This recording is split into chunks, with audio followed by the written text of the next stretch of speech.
तुमचं लाईटचं बिल थकलंय, तुमचं बँकेचं अकाउंट अपडेट करायचंय किंवा तुमचे एटीएम कार्ड ब्लॉक होणार आहे असं सांगणारे फोन तुम्हालाही येत असतील तर ही बातमी तुमच्यासाठी अत्यंत महत्त्वाची आहे। कारण असे कॉल करणारे सायबर भामटे पोलिसांनाही सापडत नाहीत आणि सर्वसामान्य जनतेच्या खिशात हात घालण्याचे प्रकार मात्र वाढतच चालले। पाहुयात नेमकं काय घडतंय या स्पेशल रिपोर्टमधून।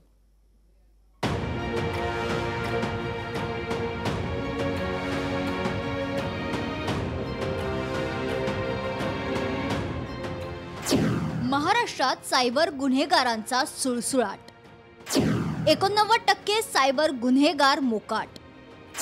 वर्षभरात 7634 कोटींचा गंडा।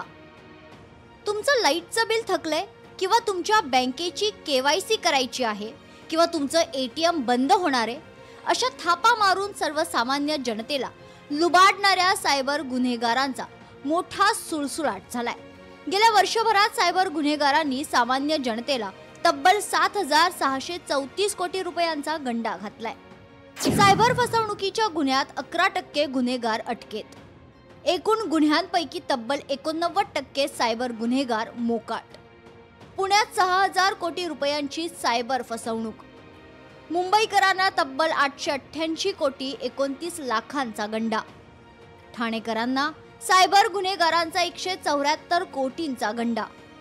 नागपूर शहरात 63 कोटी 85 लाखांची फसवणूक। व्हॉट्सअप, टेलिग्राम किंवा सोशल मीडियाच्या माध्यमातून शेअर ट्रेडिंग किंवा इतर कोणतेही टास्क असेल हे करू नये। आणि दुसरी गोष्ट म्हणजे जे व्हॅलिड मार्ग आहेत पैसे कमवण्याचे त्या मार्गाचा अवलंब करावा। तसेच आपले जे सोशल मीडिया अकाउंट्स आहेत त्या अकाउंटची सेटिंग्स, प्रायव्हसी आणि अकाउंट सेटिंग ही करून घ्यावी। त्यामुळे ही जर केलं आपण तर ते आपण आपल्याला कोणीही कोणत्याही ग्रुपला ऍड करणार नाही। हल्ली कुणालाही मोबाईलवर फोन येतात आणि काहीही भूलतापा मारतात। लोकांना घाबरवत सायबर गुन्हेगार आर्थिक फसवणूक करतायत। त्यातच अशा गुन्हेगारांना पकडण्यात पोलिसांनाही फारसं यश येत नाहीये। त्यामुळे तुम्हालाही असे फोन येत असतील तर त्याला बळी पडू नका, नाहीतर हे सायबर भामटे तुमच्या खिशात हात कधी घालतील हे तुम्हालाही कळणार नाही। ब्युरो रिपोर्ट, लोकशाही मराठी।